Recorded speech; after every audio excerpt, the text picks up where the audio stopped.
Hey Techno Studs! In future videos, we're going to be setting up wireless controllers and wireless access points. And since they all need to communicate, we're going to set them all up on switch 1. But we need to configure switch 1 to facilitate the communication between all of these devices. So in this video, let's set up switch 1 to communicate between all of these devices.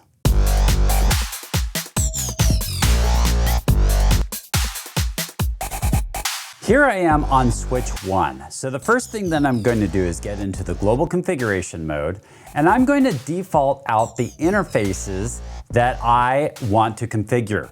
I'd like to do this just to create a clean slate so I can configure these.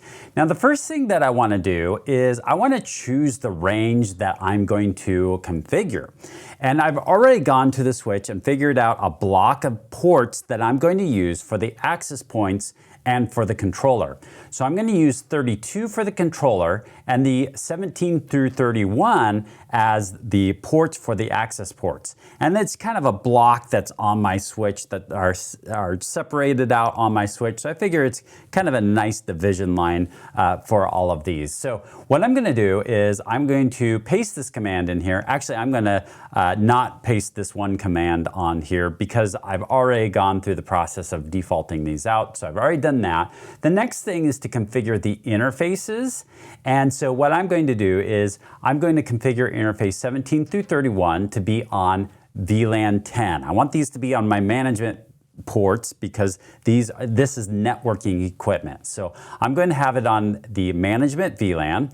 I'm going to paste this into here and configure switch ports 17 through 31 to be on VLAN 10.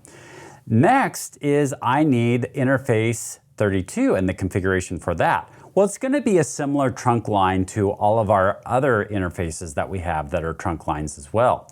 So I'm just going to take what we had before and on one of the other interfaces and put it onto this port 32. And now that's all prepped for the wireless controller. So the wireless controller is going to go on there. Now the thing is that these access points are going to need IP addresses.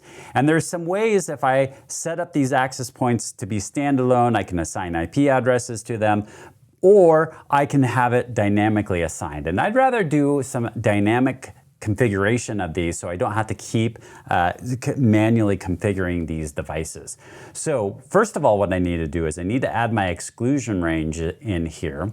So here are my exclusion ranges for the DHCP ranges that I have. And what it's essentially doing is it's blocking out the first 192 addresses so that way I can statically assign them to other devices. And the next command here is reserving the last few in case I want to just randomly assign it to a device on my network. And I've explained that, one of the reasons why I like to do that in past videos. So I'm not going to go for the full explanation at this point. So I'm going to get those commands in there. The next is my IP DHCP pool that I'm going to put in here. It's for VLAN 10. So there's nothing crazy with this. This is all of the commands, the ones at least that I've got highlighted right here, all the commands that I've entered in before. So I'm going to paste those into here and I get them on there.